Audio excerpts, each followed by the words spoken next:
بسم اللہ الرحمن الرحیم۔ ایک دن میں کالج سے واپس آ رہی تھی کہ راستے میں 2 لڑکوں نے مجھے اغوا کر لیا اور میری عزت لوٹ لی۔ میں روتی ہوئی گھر واپس آ گئی، لیکن میں نے کسی کو نہ بتایا۔ 2 مہینے بعد میری شادی ہو گئی تو شادی کی رات میں ڈر کے مارے کانپ رہی تھی۔ جیسے ہی میرے شوہر نے میرا گھونگھٹ اٹھایا تو میرے منہ سے چیخ نکل گئی، کیونکہ میں دلہن بن کر کمرے میں پہنچی تو خود سے میرا دل باہر آنے کو کر رہا تھا۔ نکاح سے لے کر آج رخصتی تک مجھے ایک یہی خوف تھا کہ میرا شوہر میری سچائی نہ جان لے۔ سہم سام کر میرے وقت گزر رہا تھا اور وہ گھڑی آ گئی تھی جب میرا سامنا اپنے شوہر سے ہونا تھا، اور میرا دل بری طرح لرز رہا تھا کہ اگر اس نے میری سچائی جان لی تو کیا ہوگا۔ وہ سچائی دنیا والے تو ایک طرف، میں اپنے گھر والوں سے بھی چھپا چکی تھی۔ دروازہ کھلنے کی آواز پر میرا جسم کانپنے لگا۔ میرا شوہر چلتا ہوا میرے پاس آیا اور مجھے دیکھنے لگا۔ مجھے اس کے یوں دیکھنے سے بھی خوف آ رہا تھا۔ میرا شوہر میرے سامنے بیٹھا اور میرا گھونگھٹ اٹھا دیا۔ میں اس وقت باقی دلہنوں کی طرح شرمانے کے بجائے خوف سے کپ کپا رہی تھی۔ میرا شوہر میری تعریف کرنے لگا اور میرا دماغ سن ہو رہا تھا، حالانکہ میرے شوہر نے مجھے پہلے بھی دیکھا ہوا تھا۔ ہمارا نکاح شادی سے 2 ماہ پہلے ہی ہو چکا تھا، بس رخصتی 2 ماہ بعد طے پائی تھی۔ نکاح کے وقت میرے دل میں بھی باقی لڑکیوں کی طرح بہت سے ارمان تھے اور میں شرمائی ہوئی سی سب کی چھیڑ چھاڑ سنتی رہی تھی۔ اپنے شوہر کی میں نے تب بس ایک ہی جھلک دیکھی تھی اور میرا دل دھڑک رہا تھا۔ حالات وہی رہتے تو یقیناً میں بھی آج شرماتے ہوئے دھڑکتے دل سے یہ تعریفیں وصول کر رہی ہوتی، مگر 1.5 ماہ پہلے جو میرے ساتھ حادثہ پیش آیا اس نے میری ہستی ہلا دی تھی۔ میرا دل دنیا سے اور جینے سے ہی اٹھ گیا تھا۔ میں ہر پل خوف کے حصار میں گزارتی آج یہاں پہنچی تھی، اور آج جب میں پورے حق سے ان کے پاس آئی تھی تو خوف سے میرا دل رک رہا تھا۔ میرے شوہر مجھ سے باتیں کر رہے تھے اور مجھے ان کی نظریں عجیب کھوجتی ہوئی سی محسوس ہو رہی تھی۔ باتیں کرتے ہوئے ان کی نظر میرے وجود پر پڑی تو واضح ٹھڑکے تھے۔ میں ٹھٹکنے پر سہم گئی۔ انہیں مجھے غور سے دیکھتے ہوئے بہت عجیب سی بات کہہ دی جس نے مجھے پھر سے سولی پر لٹکا دیا تھا۔ مجھے لگا انہیں میرا راز پتہ چل گیا ہے، میری وہ حقیقت جو میں ان سے چھپا رہی تھی، شاید وہ جان گئے تھے۔ مگر مجھے تب حیرت ہوئی جب انہوں نے سر جھٹک دیا اور کہا کہ میں تھک گیا ہوں اور یقیناً تم بھی تھک گئی ہوگی، تو کپڑے بدل کر سو جاؤ۔ مجھے ہدایت دیتے ہی وہ سو گئے تھے اور میں اپنی جگہ ساکت سی بیٹھی رہ گئی۔ عجیب انسان تھا، اس نے مجھے چھوا ہی نہیں تھا۔ مجھے اس بات پر پریشانی ہو رہی تھی اور میرا دل مزید بھاری ہونے لگا تھا۔ میں کپڑے بدلتی بددلی سے لیٹ گئی، مگر میرے دماغ میں یہ بات جاری تھی کہ پہلی ہی رات میرے شوہر نے مجھے چھونے کے بجائے ادھر ادھر کی باتیں کر کے سونے کا کہہ دیا۔ پوری رات میں اسی پریشانی اور خوف سے سو نہیں پائی تھی۔ اگلے روز ولیمہ تھا اور میں بمشکل اپنے چہرے پر مسکراہٹ سجائی بیٹھی رہی۔ آج پھر میری سب نے بہت تعریف کی۔ بلا شبہ میں بہت خوبصورت لڑکی تھی۔ پھر شادی کے ہار سنگار نے میرے حسن میں اضافہ بھی کر دیا تھا۔ مجھے یقین تھا آج میرے شوہر مجھے دیکھ کر خود کو حق جتانے سے باز نہیں رکھ پائیں گے۔ میں ڈری ہوئی تھی، مگر میں چاہتی تھی کہ وہ مجھے سراہیں اور اپنا حق وصول کریں۔ اس رات مجھے زیادہ انتظار نہیں کرنا پڑا تھا۔ شوہر کمرے میں آئے اور ان کا مزاج بھی بہت اچھا ہو رہا تھا۔ مجھے تھوڑا بہت ڈر بھی لگ رہا تھا، مگر میں منتظر بھی تھی۔ لیکن اس وقت مجھے شدید دھچکا لگا جب میرے شوہر نے ولیمے کی رات بھی یہاں وہاں کی باتیں کر کے سونے کو کہا اور خود بھی سو گئے۔ میں صدمے میں کھڑی بیٹھی تھی۔ کیا مجھ میں اتنی کشش بھی نہیں تھی کہ میرا شوہر میری طرف متوجہ ہوتا؟ میرا دل بری طرح ڈوب رہا تھا۔ میری حالت عجیب سی ہونے لگی۔ پہلے ہی میرے اعصاب پر خوف سوار تھا کہ کہیں میرے شوہر پر میری حقیقت نہ کھل جائے۔ اوپر سے میرے شوہر کا عجیب رویہ مجھے بھکلاہٹ میں مبتلا کر رہا تھا، اور پھر اسی پر بس نہیں ہوا تھا۔ میرے شوہر بہت اچھے انسان تھے، اس سے بہت پیار سے پیش آتے، مگر انہوں نے پورا مہینہ گزار دیا لیکن کوئی رشتے کی بنیاد نہیں رکھی تھی۔ میری نفسیات پر بہت گہرا اثر پڑ رہا تھا۔ مجھے پھر سے اپنے ساتھ ہوئے حادثے کی برے خواب راتوں کو جاگنے لگے تھے۔ میری حالت دن بدن بگڑتی جا رہی تھی۔ میں ہر وقت ڈری رہتی تھی۔ تیسرا ماہ شروع ہوا تو میرے جسم کی ساخت بدلنے لگی اور مجھے یہی خوف تھا کہ میں چاہتی تھی اس وقت سے پہلے میرے شوہر سے میرا مضبوط رشتہ بن جائے، مگر ایسا نہیں ہو پایا تھا۔ اور اب یقیناً میری حقیقت کھل جاتی۔ میں مسلسل ذہنی دباؤ میں رہنے کی وجہ سے میری حالت خراب ہو رہی تھی۔ ایک دن میری طبیعت بہت زیادہ بگڑی تو میرے شوہر مجھے ڈاکٹر کے پاس لے گیا۔ ڈاکٹر نے میرا چیک اپ کر کے وہی کہا جس کا مجھے خوف تھا۔ وہ بول رہی تھی کہ میں ماں بننے والی ہوں اور میری پریگننسی کو 3 مہینہ شروع ہو چکا ہے، اور میں سہمی ہوئی سر ڈال کر بیٹھی تھی۔ اب یقیناً میرے شوہر مجھ سے ختم کر لیتے۔ سارے تعلقات کوئی بھی غیرت مند انسان یہی کرتا۔ میرا دل چاہا کہ میں چیخ چیخ کر رہوں، مگر میرا وجود بالکل بے جان اور ٹھنڈا ہو رہا تھا۔ ڈاکٹر صاحب میرے شوہر کو ہدایت دے رہے تھے کہ ذہنی دباؤ کی وجہ سے میری حالت ناساز ہے اور مجھے اچھی خوراک کے ساتھ ساتھ اچھے ماحول کی بھی سخت ضرورت ہے۔ وہ نہیں جانتے تھے کہ میرا یہ ناجائز بچہ ہے۔ میری آنکھوں میں 6 ماہ پہلے ہوا حادثہ کسی فلم کی طرح چل رہا تھا۔ 3 ماہ پہلے اپنے نکاح سے تقریباً 1 ماہ بعد میں ایک صبح اپنی کالج جا رہی تھی جب مجھے 2 نقاب پوش نوجوانوں نے اغوا کر لیا تھا۔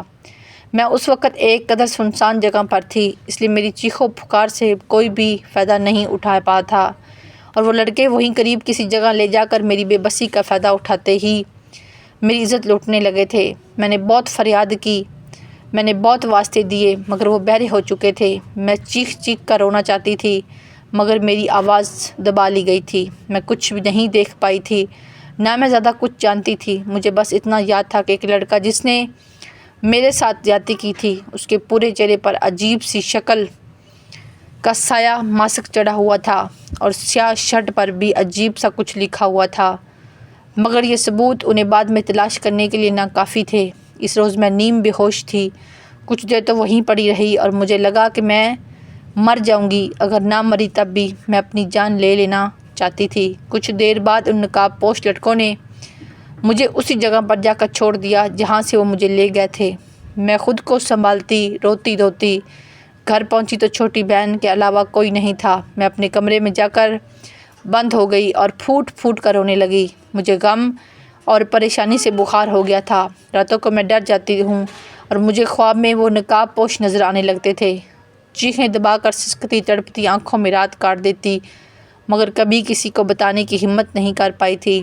گھر والے میرے خیال رکھتے تھے اور ایک ہفتہ بخار نے میرے چہرے کی رونق چھین لی تھی۔ پھر آہستہ آہستہ میں سنبھلنے لگی، مگر اس سب میں وہ قصہ دب گیا جو میرے ساتھ ہوا تھا۔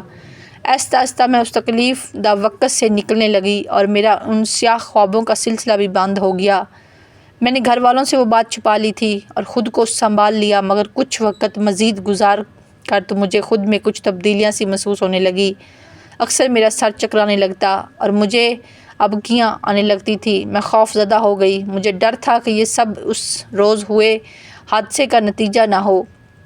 میں چپ چاپ کالج سے لیڈی ڈاکٹر کے پاس چیک اپ کروا کر میں نے شدت سے دعا کی کہ ایسا نہ ہو کہ جو مجھے خوف ہے، مگر شاید اللہ کو یہی منظور تھا، اور میری رپورٹ کے مطابق یہی آیا کہ میں حاملہ ہوں۔ میں بہت روئی اور اللہ سے گلے کیے کہ میرے ساتھ ہی ایسا کیوں ہوا۔ اب میں کہاں جاتی اور کسے اپنی حالت کا ذمہ دار ٹھہراتی؟ میری بے گناہی اور پاکیزگی کا کون گواہ بنتا؟ میں جانتی تھی کہ مجھے ہی گنہگار سمجھا جاتا۔ گھر آ کر میں گم سم رہنے لگی۔ گھر میں امی ابو دونوں جاب کرتے تھے اور چھوٹی بہن ناسمجھ تھی، اس لیے میری حالت کو بیماری کا تصور کر لیا گیا۔ میری ذہنی حالت ابتر ہوتی جا رہی تھی۔ پھر شادی کا شور اٹھا تو میں سہم سی گئی تھی۔ کیا میرا شوہر مجھ پر یقین کرتا؟ کبھی نہیں۔ وہ مجھ سے رشتہ توڑ دیتا اور میں پورے خاندان میں بدکردار مشہور ہو جاتی۔ میں ڈر گئی تھی اور جب شادی ہوئی تو میں نے سوچا تھا کہ شادی کے بعد شوہر سے کہہ دیتی ہوں کہ میں پریگننٹ ہوں، اور جب بچہ پیدا ہوتا تو اسے 7 ماہ کا ثابت کر کے یہ معاملہ دبا دیتی، مگر یہاں بھی قسمت نے میرا ساتھ نہیں دیا تھا اور میرے عجیب شوہر مجھ سے محبت کے دعوے کر کے میرا اتنا خیال کر کے بھی مجھ سے فاصلہ بنا رہے تھے، اور اب ڈاکٹر نے تو حقیقت کھول دی تھی۔ اب میں جان گئی تھی کہ گھر جا کر میرا شوہر مجھے برا بھلا کہے گا اور بدکرداری کا الزام لگا کر مجھے طلاق دے دے گا۔ ان 3-4 ماہ کی ذہنی تھکاوٹ نے مجھے اتنا ڈھنڈال کر دیا تھا کہ میں نے ذہنی طور پر خود کو ہر الزام اور طلاق کے لیے بھی تیار کر لیا تھا۔ ہم گھر پہنچے تو میرے شوہر مجھے کمرے میں لے گئے۔ میں خود کو شور شرابے کے لیے تیار کر رہی تھی، مگر میری حیرت کی انتہا نہ رہی جب دوپہر سے شام اور شام سے رات ہو گئی، مگر مجھے میرے شوہر نے کچھ نہیں کہا، بلکہ وہ مجھے آرام کی تاکید کرنے لگے۔ مجھے لگ رہا تھا میں کوئی خواب دیکھ رہی ہوں۔ آخر کون مرد اتنا ظرف والا کیسے ہو سکتا ہے؟ وہ اپنی اس بیوی کی پریگننسی کا سن کر چپ ہو جائے جس کو انہوں نے چھوا تک نہیں تھا، پھر بھی وہ پرسکون تھے۔ ایسا کہاں ممکن تھا؟ میں حیران تو خود تھی۔ مجھے ان کے ظرف پر رشک کھانے لگا اور میرے دل میں مزید ان کی محبت گرفتار ہونے لگی۔ مجھے یقین ہونے لگا کہ جس محبت کے وہ دعوے کرتے تھے شاید وہ سچی تھی۔ وقت گزرتا جا رہا تھا اور وہ میرا ہر طرح سے خیال رکھنے لگے تھے۔ میرے لیے پھل لاتے، دودھ بھی اپنے ہاتھ سے پلاتے۔ میں ان سب کو ان کی محبت سمجھتی رہی، مگر پھر بھی کبھی کبھی مجھے ان پر شدید حیرت ہوتی تھی۔ ان کی احتیاط اور اپنا خیال رکھنے پر مجھے دوبارہ کوئی مسئلہ نہیں ہوا تھا اور میں نے پریگننسی کا سارا وقت سکون سے گزارا تھا۔ اور پھر میں نے شادی کے 7 ماہ بعد ایک صحت مند بچے کو جنم دیا۔ مجھے اس بچے کی قسمت پر بھی افسوس ہو رہا تھا جو ناجائز بچہ تھا اور اس کی قسمت میں شاید باپ کی محبت نہیں تھی۔ سچ تو یہ تھا کہ مجھے بھی اس بچے سے زیادہ محبت یا لگاؤ محسوس نہیں ہو رہا تھا، مگر میرے عجیب و غریب شوہر نے یہاں بھی مجھے غلط ثابت کیا تھا اور اس بچے کو جس کے باپ کا کچھ تک پتہ نہیں تھا اتنا پیار اور محبت دی کہ میں ساکت رہ گئی۔ اس بچے کی ضرورت کا ہر سامان گھر میں پہلے سے موجود تھا اور میں ماں ہو کر اکثر لاپرواہی بڑھ جاتی تھی، مگر وہ اس کا ہر وقت خیال رکھتے تھے، پیار دیتے، ذرا سا روتا تو تڑپ اٹھتے تھے۔ میں حیرت زدہ سی ان کی محبت دیکھ رہی تھی۔ خوشی کی بجائے میں عجیب دباؤ سا محسوس کرنے لگی۔ آخر کوئی اتنا اچھا اور بہترین کیسے ہو سکتا ہے؟ مجھے لگا بس اس میں انسانیت بہت زیادہ تھی اور شاید وہ ساری محبت جو مجھے دی گئی تھی وہ بھی انسانیت کے ناطے تھی۔ میں ان کی محبت اس بچے کے ساتھ دیکھ کر پاگل ہونے لگی تھی۔ وہ بچہ کبھی دودھ دیر سے ملنے پر رو دیتا تو مجھ سے ناراض ہونے لگتے تھے اور اسے اٹھا کر پیار کرتے، بہلاتے اور چپ کرواتے تھے۔ میرا ضبط جواب دے رہا تھا اور جب یہی سلسلہ کچھ ماہ مزید چلا تو میری برداشت ختم ہو گئی اور میں ایک روز اپنے شوہر سے لڑ پڑی۔ میں نے ان سے کہا کہ وہ اتنی اعلیٰ ظرف کیوں ہیں، مجھ سے کبھی سوال کیوں نہیں کیا؟ وہ پہلے مجھے اور پھر میرے ناجائز بچے کو اتنا پیار کیسے دیتے رہے؟ میں چیخ پڑی تھی۔ مجھے ان کا خیال رکھنا اور ہمیں پیار دینا الجھا رہا تھا۔ میرے لڑنے پر وہ خاموش نظروں سے مجھے دیکھنے لگے مگر مجھے جواب نہیں دیا۔ تو پہلے روز انہوں نے میرے بھرے بھرے جسم کو دیکھ کر حیرت کا اظہار کیا تھا۔ میں نے ان کی حیرت دیکھ کر تب بہانہ بنا دیا تھا کہ میں شادی کے بعد دنوں میں بیٹھ کر کھانے لگی ہوں، اس لیے موٹی ہو رہی ہوں۔ حالانکہ مجھے تب ان کی نظروں اور عجیب سوال پر حیرت ہوئی تھی۔ تب میرے حمل کو بس دوسرا ماہ تھا اور مجھ میں اتنی تبدیلی نہیں آئی تھی کہ کوئی پہچان سکتا ہو۔ میں رو رہی تھی۔ میں نے ان سے پوچھا کہ کیا انہیں پہلے روز شک نہیں ہوا تھا مجھ پر جب انہوں نے میرے جسم میں تبدیلی محسوس کی تھی؟ وہ بولے ہاں مجھے شک ہوا تھا مگر تم نے کچھ نہیں بتایا۔ مجھے ان کے جواب پر جھٹکا لگا۔ میرا سر اب چکرانے لگا تھا۔ مجھے احساس ہوا کہ میرا شوہر واقعہ عجیب فطرت کے مالک ہے۔ انہیں شک ہوا اور انہوں نے سوال نہیں کیا، پوچھا نہیں کہ ایسا کیوں اور کب ہوا، جاننے کی کوشش تک نہیں کی یا میرے ساتھ کیا ہوا یا پھر میں نے ان کے ساتھ بے وفائی کی ہے۔ پوچھا کیوں نہیں؟ میرے جھگڑنے پر وہ بولے کہ میں تمہیں آج ایک حقیقت بتانا چاہتا ہوں۔ وہ سنجیدہ سے لگ رہے تھے۔ میں متوجہ ہوئی تھی مجھے بھی اب ان کے رویے کی حقیقت وجہ جاننی تھی اور میں اتنا تو سمجھ گئی تھی کہ کوئی ایسی بات ہے جن کی وجہ سے وہ ایسے تھے۔ کچھ ایسا تھا جس نے انہیں اتنا عجیب بنا دیا تھا۔ اس روز انہوں نے مجھے اپنے ماضی کی جو سچائی بتائی وہ مجھے اندر تک ہلا کر رہ گئی تھی۔ انہوں نے بتایا کہ ان کی ماں کے ساتھ اسی طرح زیادتی ہوئی تھی اور جب ان کی شادی ہوئی تو وہ ماں بننے والی تھی۔ انہوں نے میرے باپ کو سچ نہیں بتایا بلکہ اس سچ کو اپنے اندر دبا کر رکھا اور بہا کر آ گئی۔ جب شادی کے بعد میرے باپ کو یہ حقیقت پتہ چلی بہت ہنگامہ کیا۔ انہوں نے میری ماں کو بدکرداری کے طعنے دیے اور بہت ذہنی اذیت دی۔ عجیب بات تو یہ تھی کہ وہ اپنی بیوی کو چھوڑنے کو تیار نہیں تھے۔ اپنی بیوی کو اپنائے رکھا، رشتہ قائم کیا مگر بس اتنا ہی ظرف بڑھا کر پائے جس سے زیادہ نہیں کر پائے تھے۔ حالانکہ میری ماں کے ساتھ زیادتی ہوئی تھی اور ان کا کوئی قصور نہیں تھا۔ وہ میرے باپ کے طعنوں اور ڈانٹ پھٹکار سنتی رہی اور سہتی رہی۔ پھر میں پیدا ہوا۔ میں ناجائز بچہ تھا اور میرا مقام کسی جائز بچے والے نہیں تھا۔ یہاں بھی میرے باپ نے ظرف بڑا کیا اور مجھے اپنا نام دیا، مجھے گھر میں رکھا، پڑھایا لکھایا، مگر ایک فرق رہ گیا تھا، کیونکہ میں ناجائز تھا جس کی حقیقی باپ کی کوئی خبر نہیں تھی، تو مجھے اپنی ماں کے شوہر سے سگے باپ والی محبت نہیں ملی تھی۔ میرے پاس بظاہر دنیا کی ہر آسائش تھی، مگر ماں باپ کا مکمل پیار اور توجہ کبھی نہیں ملی تھی۔ پھر میرے اور بھائی بہن بھی پیدا ہوئے، وہ میری ماں کی جائز اولاد تھی اور وہ میرے باپ کی سگی اولاد تھی، اس لیے ان کا مقام الگ تھا، انہیں توجہ اور محبت ملی، ان کی شخصیت بہترین تھی۔ میں یہ فرق دیکھ دیکھ کر بڑا ہو رہا تھا اور میری ذات میں ایک بڑا خلا رہ گیا تھا، میرے اندر بہت سی برائیاں جنم لینے لگی، میرے اندر عورت کے خلاف زہر بھر گیا تھا، میں اپنی ماں سے اکثر لڑتا تھا، جب اپنی ماں سے یہ گلہ کرتا تھا کہ جب شادی سے پہلے ان کے ساتھ زیادتی ہوئی تو انہوں نے میرے باپ کو کیوں نہیں بتایا، انہیں چاہیے تھا کہ وہ اپنے ہونے والے شوہر کو پہلے سے سچائی بتاتی، کہ ان کو فیصلے کا حق دیتی۔ میری نظر میں میری ماں کے شوہر کا کوئی قصور نہیں تھا، میری ماں نے ان سے چھپا کر ان کے ساتھ زیادتی کی تھی، ان کے ہاتھ باندھ دیے تھے، حالانکہ اس مرد میں اتنا ظرف تھا کہ اس نے حاملہ بیوی کو اپنایا، اس سے رشتہ ختم نہیں کیا اور یہاں تک اس نے ناجائز بیٹے کو بھی اپنا نام دے دیا۔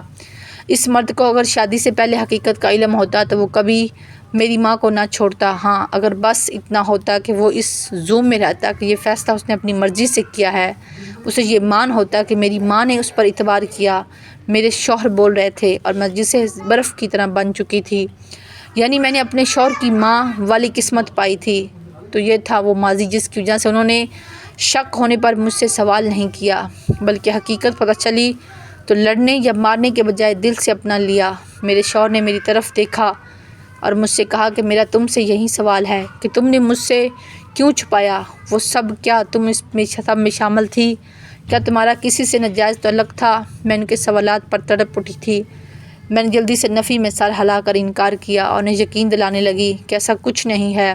میں نے قسم کھائی اور کہا کہ میں بے قصور ہوں، میں ان نقاب نوش نوجوانوں کو نہیں جانتی، ان کی شکل تک نہیں دیکھی، میں پاکیزہ ہوں اور میرا کبھی کسی غیر مرد سے ایسا کوئی تعلق نہیں تھا، میں نے اپنے دل میں اگر کسی کو رکھا تھا تو وہ میرا شوہر تھا۔ میرے یقین دلانے پر وہ بولے کہ جب ایسا تھا تو کیوں چھپایا، خود کیوں نہیں بتایا، تمہارے ساتھ تو زیادتی ہوئی تھی، تم تو خود بھی مظلوم تھی، پھر کیوں خوفزدہ تھی، کیا بات تھی آخر، کیوں میری ماں والی بے وقوفی دہرائی؟ میں ان کے سوالات پر ڈنڈال سی ہو گئی، میں انہیں کیا بتاتی ہوں کہ عورت صرف الزام تراشی سے ڈرتی ہے، مجھے بھی یہی خوف تھا، مجھ پر یقین نہیں کیا جائے گا، میرے اس پاس کوئی ثبوت نہیں تھا، اور میں ان کو کیا بتاتی کہ آج کے دور میں ایسے اعلیٰ ظرف بھی بہت کم رہ گئے ہیں، لوگ تو ایک جھوٹے الزام پر رشتے توڑ دیتے ہیں۔ پھر میں تو خود پر وہ سب جھیل چکی تھی، میں نے ان کی ضد پر انہیں کہا کہ مجھے کیا خبر تھی، مجھ پر یقین کریں، میں یا نہیں، کاش وہ تب سوال کر لیتے تو میں خود بتا دیتی، سب میں کچھ بھی نہ چھپاتی، مجھے اندازہ ہوتا کہ میرا شوہر اتنا ظرف والا ہے تو میں وہی اتنی اذیت کیوں اٹھاتی۔ میرے رونے پر میرے شوہر نے میرے ہاتھ تھام کر مجھے کہا کہ اب یاد رکھنا مجھے تم پر یقین ہے اور اب زیادہ مت سوچنا۔ میں نے تشکر بھری نظروں سے انہیں دیکھا، دل ان کی محبت پر خوشی سے دھڑک اٹھا تھا، مجھے لگا آج سب کچھ واضح ہو چکا ہے، مجھے لگ رہا تھا میں نے اور میرے شوہر نے اپنی ذات کا ہر پہلو اور اپنی ماضی کی ہر سچائی ایک دوسرے کو بتا دی ہے، مگر میں غلط تھی، ابھی تو میں بہت سی سچائیوں سے ناواقف تھی، ابھی تو میرے سر پر آسمان گرنا باقی تھے اور میں ان سب سے بے خبر خوش ہو گئی تھی۔ میری زندگی اپنے شوہر سے اچھی اور پرسکون گزرنے لگی، اب میرا اعتبار اپنے شوہر پر کچھ ایسے قائم ہو گیا تھا کہ میں اپنی ہر بات انہیں بتانے لگی، میں اپنے بچوں کو پیار بھی دینے لگی تھی اور کچھ عرصے بعد مجھے دوبارہ سے ماں بننے کی خوشخبری ملی تھی۔ اس دفعہ یہ فرق تھا کہ میں بھی اس خوشی کو کھل کر محسوس کر رہی تھی اور میرے شوہر کے رویے میں تو کبھی بدلاؤ آیا ہی نہیں تھا، وہ اس بار بھی ویسے ہی خیال رکھ رہے تھے جیسے پہلے رکھا تھا، مجھے زیادہ کام بھی نہیں کرنے دیتے تھے، میں ان سے چھپ کر تھوڑا بہت کام کر لیا کرتی تھی، ورنہ انہوں نے کام والی رکھ دی تھی۔ ایک دن کام والی میرے بڑے بیٹے کو سنبھال لیے بیٹھی تھی اور میں نے سوچا کہ میں اسٹور روم سے سامان نکال لوں، وہ سارا سامان جو بڑے بیٹے کے پیدا ہونے کے ضرورت پر پڑا ہوا تھا، اور جب وہ بڑا ہوا تو میرے شوہر نے وہ سب اسٹور میں رکھ دیا، مجھے اب صرف ایک ماہ باقی تھا اور میں نے سوچا کہ سامان وغیرہ اٹھا کر پہلے سے چیک کر لوں۔ میں اسٹور کی لائٹ آن کی پرانے کے ایک صندوق کھول کر سارا سامان نکال رہی تھی جب مجھے ایک قدرے پرانے صندوق سب سے آخر میں ایک پرانا شاپر ملا، میں نے بھی وہ اٹھا کر سامان میں رکھا اور کام والی کو بلا کر وہ سارا سامان میرے کمرے میں لے جانے کو کہا۔ وہ سر ہلا کر سارا سامان اٹھانے لگی اور میرے کمرے میں جا کر بیڈ پر بیٹھ گئی اور کام والی نے وہ شاپر لا کر میرے سامنے رکھے۔ میں سامان نکال کر دیکھ رہی تھی۔ جب میرے سامنے وہ پرانا شاپر آ گیا، میں نے اسے کھولا اور اس کے اندر جو سامان نکلا وہ میری روح فنا کر گیا۔ میرا سر سے پیر کپا گئی۔ میرا دل ڈوب رہا تھا۔ میں یقین کرنے کو تیار نہیں تھی۔ ایسا کیسے ہو سکتا تھا؟ میرا شوہر تو ایک عظیم انسان تھا، تو پھر میرے سامنے پڑا یہ سامان اس کی شخصیت کا کون سا پہلو تھا؟ میرے شوہر آئے تو میں نے ان کا گریبان پکڑ کر وہ سیاہ شرٹ اور سیاہ ماسک ان کے منہ پر دے مارا۔ مجھ پر آج یہ انکشاف ہوا تھا کہ میرے ساتھ زیادتی کرنے والا کوئی اور نہیں، میرا اپنا شوہر تھا۔ میں صدمے کی شدت سے چیخ رہی تھی کہ اس نے میرے ساتھ ایسا کیوں کیا، مجھے ذہنی اذیت کیوں دی۔ وہ بولی کہ تم میرے نکاح میں تھی، میں نے کوئی گناہ نہیں کیا تھا، میں بس تمہیں آزمانا چاہتا تھا، کہ میں جاننا چاہتا تھا کہ تم مجھے سچائی بتاتی ہو یا نہیں۔ ان کی بات پر مجھے دھکا سا لگا تھا۔ صرف آزمانے کے لیے اس انسان نے مجھے اذیت دی۔ اپنے شوہر کی سچائی جاننے کے بعد مجھے سارا وقت یاد آیا جو میں نے ذہنی اور جسمانی اذیت میں گزارا تھا۔ اگر مجھے ان کی ساری سچائی معلوم نہ ہوتی تو میں تو ساری زندگی اس کی اذیت میں رہتی۔ میرے دل میں ان کی محبت ایک دم سے ختم ہو گئی تھی۔ میرا دل کر رہا تھا کہ میں یہ گھر چھوڑ کر کہیں چلی جاؤں اور واپس نہ آؤں۔ میں نے گھر چھوڑ کر جانے کا ارادہ کیا تو میرے بچے نے میرے قدم جکڑ لیے تھے۔ جیسے بھی تھے، میں ان کی ماں تھی اور میرا وہ بچہ جس سے میں ناجائز سمجھ کر اسے صحیح بچوں کی طرح اس کا حق اور اس کی محبت بھی نہ دے سکی۔ اب تک مجھے اس کا دکھ ہو رہا تھا۔ اس بچے نے اب تک ناجائز ہی جیسا وقت گزارا تھا۔ مجھے شوہر سے شدید نفرت محسوس ہو رہی تھی، لیکن میرے پاس واپسی کا کوئی راستہ نہیں تھا۔ وہ نفسیاتی مریض تھا اور کچھ بھی اس کے اوپر جو گزری اس طرح سے اس کا بچپن گزرا، ان سب حالات میں اسے ذہنی مریض بنا دیا۔ میں ان کے بچپن کے حالات کو سوچ رہی تھی کہ اگر میں ان حالات سے گزرتی تو شاید میں بھی اسی طرح ذہنی مریض بن جاتی، کیونکہ جب سے میرے ساتھ وہ حادثہ ہوا تھا تب سے میرا ذہنی مریض بننے میں کوئی شک نہیں تھا۔ اگر مجھے حقیقت معلوم نہ ہو جاتی۔ آج میں رو رہی تھی، بہت رو رہی تھی۔ میں جسے اعلیٰ ظرف سمجھتی رہی، میری بربادی کا ذمہ دار وہ خود تھا اور میں اس سے بھی پہلے کی طرح بے بس تھی اور اس کے ساتھ رہنے پر مجبور تھی، کیونکہ میں اس کے بچوں کی ماں تھی اور اپنے بچوں کو چھوڑ کر میں نہیں ان کے باپ جیسا بنانا چاہتی تھی۔ دوستو، یہ تھی ہماری آج کی کہانی۔ امید ہے آپ کو آج کی کہانی پسند آئے گی۔ کہانی اچھی لگے تو اس کو لائک شیئر ضرور کیجیے اور ہمارے چینل کو ضرور سبسکرائب کیجیے تاکہ ہر آنے والی ویڈیوز کا نوٹیفیکیشن بر وقت آپ کو مل سکے۔ شکریہ۔